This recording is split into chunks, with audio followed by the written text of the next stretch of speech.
From UFOs to psychic powers and government conspiracies, history is riddled with unexplained events. You can turn back now, or learn the stuff they don't want you to know.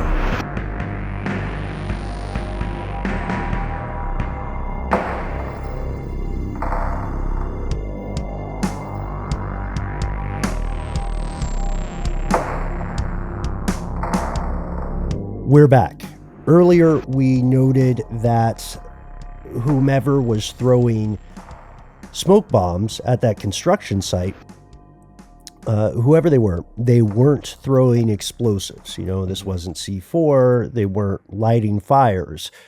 These smoke bombs didn't really have the capacity to do permanent damage. Well, no, I mean, we kind of all know what smoke bombs are. They're the kind of things you can buy at a joke shop or a fireworks shop, and they're sort of considered like the wimpiest of fireworks, but they make cool plumes of colored smoke, which you would have thought that the eyewitness people would have mentioned. The smoke bombs, I mean, they put out a lot of smoke, and it's usually brightly colored, like blues or purples or pinks or whatever. But it was at 11:30 p.m. when that was happening. That's right. And then he was described as being silhouetted, so you would have had to have some direct light to see the effects there. But you're right. I mean, these things, they don't even really explode. They just kind of, you light the fuse and it sparks, and then once it hits, it really just starts shooting out the smoke. So they wouldn't have done any damage. You can't really do a thing with smoke bombs other than, disappear if you're like a cool ninja or something. So could he have made an enemy? I mean, he's definitely involved, or someone definitely wanted it to look as if he were involved because his cell phone ends up at the construction site. So did he lie to the Mitre Corporation and say that he had lost his cell phone prior to this to try to escape culpability? Did someone steal his cell phone and put it at the construction site? That's kind of complicated frame up, isn't it? There would have to be a compelling reason to do that. Or was the smoke bomb a signal for a meeting?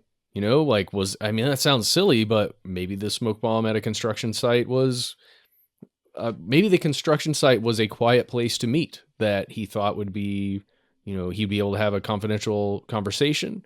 There's another question, like when you're talking about the Mitre Corporation materials, and I don't mean, I don't want to put anything on John. I don't know what he was doing or what his motivations were, but I can imagine all of those assets for a company could be valuable to somebody, right? Mm-hmm. Yeah, you're absolutely right. There's something else here. We see a couple of points where this could have been a simple robbery or a series of unfortunate, completely mundane, non-espionage related events. But there's some problems with that too. So first, as you had pointed out earlier, Matt, the body has things on it that a mugger would have stolen. Very nice Rolex watch. He's got that class ring from West Point. He still has cold hard cash on his person. Why would robbers leave all those things on a victim? If robbers they were. If there were robbers at his home, what were they looking for? It was certainly not high-end art. It was not electronics, other valuables. None of those were touched. They were just searching frantically for turmeric, apparently. But the problem here is one of geography. Honestly, it's a series of bizarre disturbances. And even if you do the footwork and look through the documented timeline of where he went and when, you'll see that this appears to be a man on the run. He is either being hunted or believes he is being hunted, or possibly at some parts of the timeline, he himself is hunting someone, which leads us to ask the question, are we talking about murder for hire? Yeah. You mentioned completely correctly, Ben, like the way this man looks, the way he's pacing in this bathroom, it's like he's hiding from somebody. It's like he's trying to escape some unseen assailant, that's how it rings for me. I don't know if you guys read it that way, but I really got strong vibes that he was being chased. again, I end up going back to the Mitre Corporation because he only worked for them for what, 2 years, a year or 2 years, 2009, I think 2010 until his death. He was just a consultant with them, and who knows what consulting work for the Mitre Corporation actually looks like. Who knows what information he was dealing with and had, privileged knowledge to and of. I just have to put a giant, it's not an allegedly, it's my own thoughts. And I wonder if his work with the Mitre Corporation had something to do with this. Yeah, I don't think that's out of the realm of possibility at all, because at this point, the U.S. intelligence community is well aware of the asymmetrical information warfare that countries like Russia and China and the DPRK or North Korea are actively waging against the U.S. And to be fair, the U.S. is doing the same thing with those countries, with countries in the Middle East. I mean, take a map, spin it around, and just throw a random dart at it, and you'll probably hit a country that the U.S. is spying on. So there are a lot of state-level actors that would be very interested in his work at Mitre Corporation. This takes me back to that point we made earlier about having a lot of potential enemies, because he had a lot of potential projects.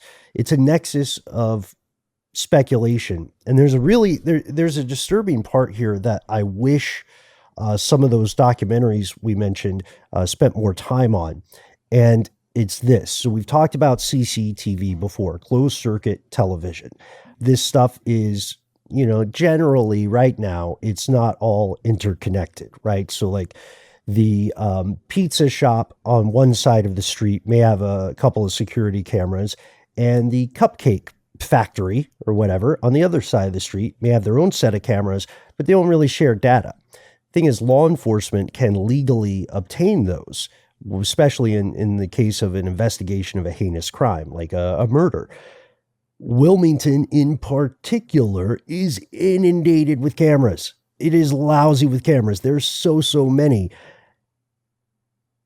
And we know that therefore there has to be more footage of John Parsons Wheeler on that fateful night. But if you look at law enforcement statements, you just don't see that footage.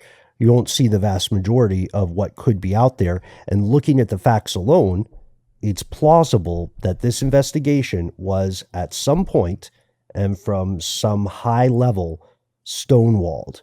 Now, that doesn't mean that someone, working for Mitre killed him, or working for the CIA or, some other intelligence organization. It just means that whoever murdered Wheeler, and whatever their motivations for doing so were, there's something about the story the U.S. government actively does not want you to know. Going even further than stonewalled, you could almost say manipulated or compromised, right? Yeah, maybe. Can I put something out there? This is insane. I'm just gonna say it. Imagine the three of us. Imagine if, for some reason, Iheart was out to get us. All of our devices are inextricably linked to Iheart. Doesn't mean they're tracking them necessarily, but any use that we would have on our machines, even on our phones likely, could be linked back to that company in some way. And if we needed to get away because we were being hunted for some reason, we're not, and we will never be, by Iheart, a good strategy may be to get rid of all of those potential links and devices. Sure. Yeah. So I'm imagining that there could be a scenario where John got rid of all of that Mitre Corporation stuff on purpose because he wasn't trying to get away from somebody else. He was maybe trying to get away from them. Yeah, or maybe trying to do something like do a burn the village to save the village strategy. Maybe. And brick his devices. He would have known how to actually brick one too. Yeah. How to make that information as close to irretrievable as possible. But that missing briefcase, that's one of the keys here. He was never without it. It's never been found. All we know about what could have been in the briefcase is that it must have been related to his cybersecurity work at Mitre. Well, not must have, but that's the most likely scenario. We just don't know. It reminds me of a show that I worked on, Murder in Oregon, about it's conjectured by the folks who truly believe this is what happened, that this public official was assassinated because he knew too much about corruption in the Oregon state prison system. And when he was killed, it was, chalked up to being a mugging. He was stabbed in the heart outside of his office building. But guess what was missing when they found his body? A briefcase full of presentation materials. Back then it would have been floppy disks before PowerPoint and cloud-based stuff. And supposedly that was never recovered. And that had this presentation that he was about to give that was going to blow the lid off of all this, like literally cops like smuggling meth out of prisons and into prisons and really horrible, gnarly stuff. Again, none of this has ever been proven, but the case seems really strong, and this really has the same ring of that to me. Well, and he was going to meet some people at the corporate offices, right, in that building. Yeah, he had been wanting to meet with a legal team.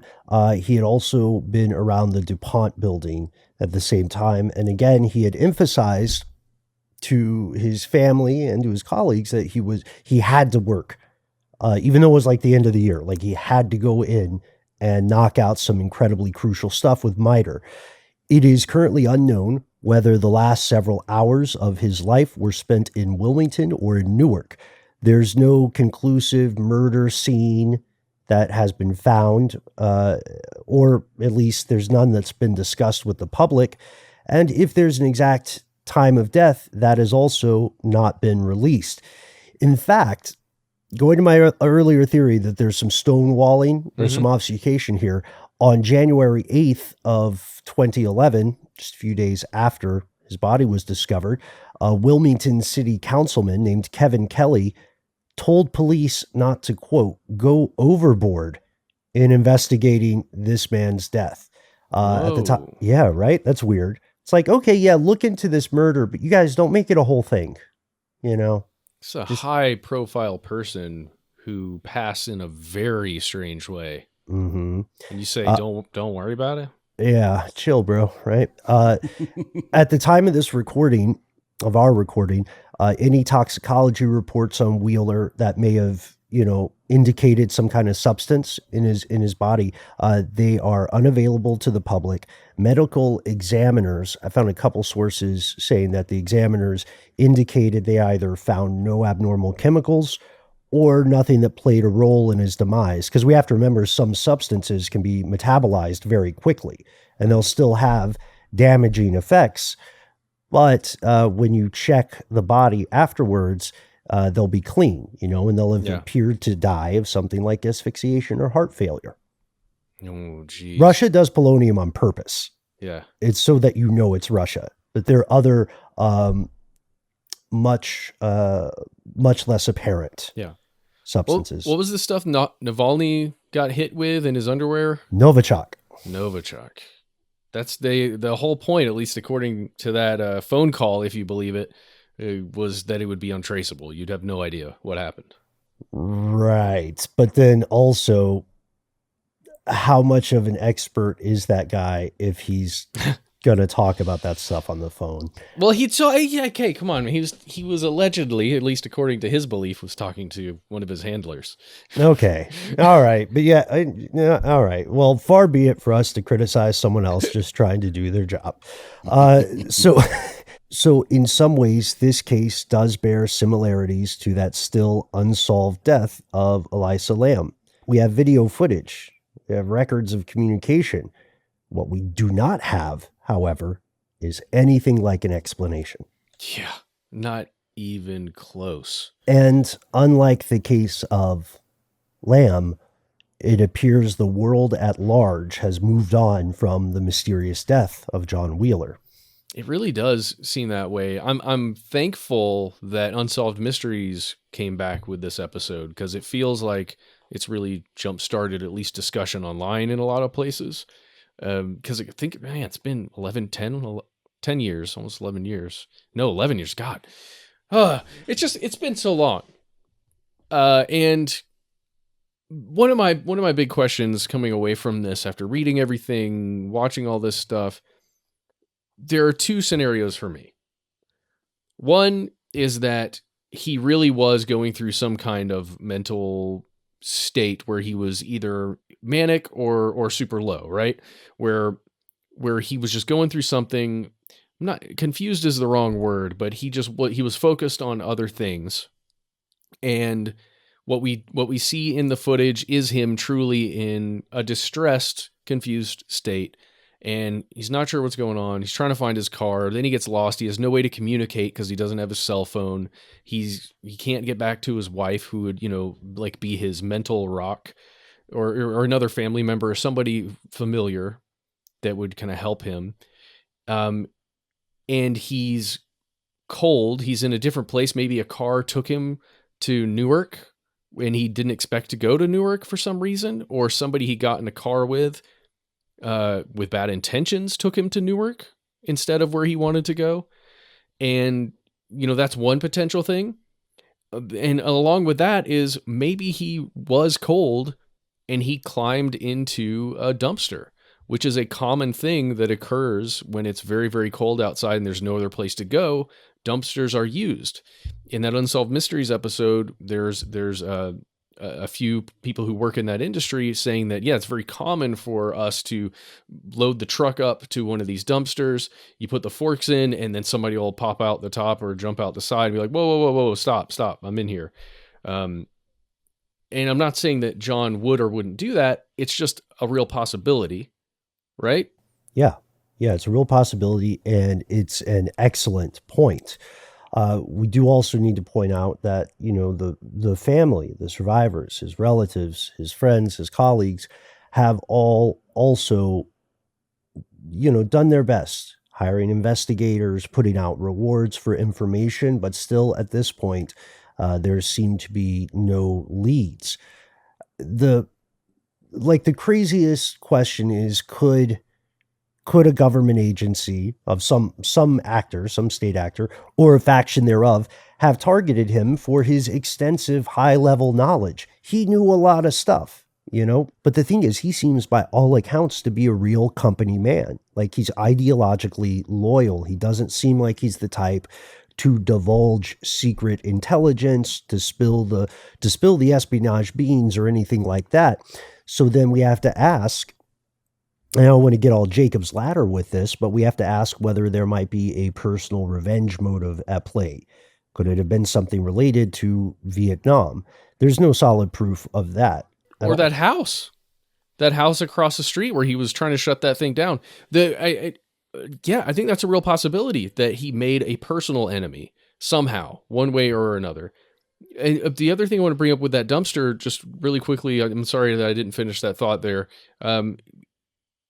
If you're in a dumpster like that, imagine the physics of one of these big forklift trucks picking up a dumpster if you're inside of it and then dumping it forcefully into the back of a truck.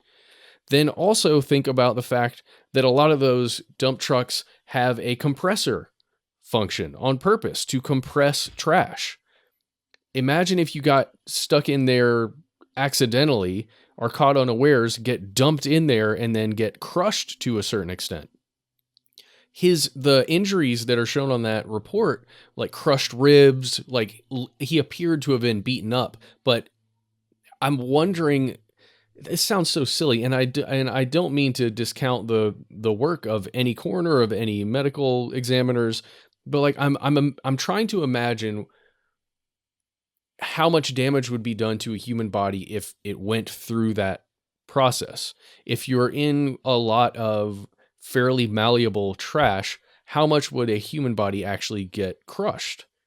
Would it be to the extent where you wouldn't recognize the damage was being done, because you would have differing points hitting the body, right? Like, I know it's weird to get into the physics of what that would be like, but I'm just in my mind, like, what if it was just him being in that compactor that caused the damage?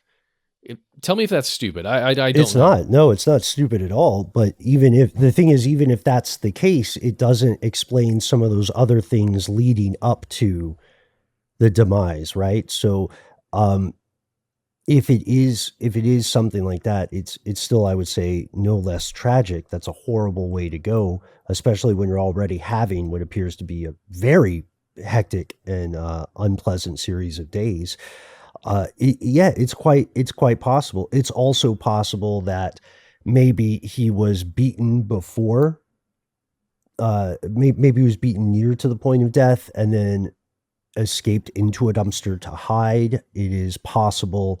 Again, all the things that we're saying right now are possible, but not proven. You know, they're questions that have just become tougher to answer over time because, again, in my opinion, something was up with the investigation on some level. What would you say about that, Matt?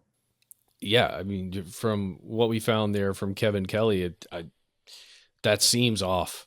That seems really, really off. This was a high-profile person that was, appeared to be beloved in many circles, especially in the upper echelons of at least the Republican Party, if not, the without using the phrase deep state, the non-elected parts of the government. Right. Yeah, one thing is for sure. Something about this, if not the direct murder or homicide or accidental death, something about this appears orchestrated. It appears that someone had a plan, whatever this was. It was not a random break-in and a random mugging. Something was at play. Something was afoot. But what? Matt, I know we're in deep water here because we're exchanging theories, we're sharing possibilities, but without access to more information or a deathbed confession or something, I think everybody is at a loss to explain this. A lot of the things we just mentioned are currently equally plausible or equally possible, I should say. Yeah, I think you're absolutely right.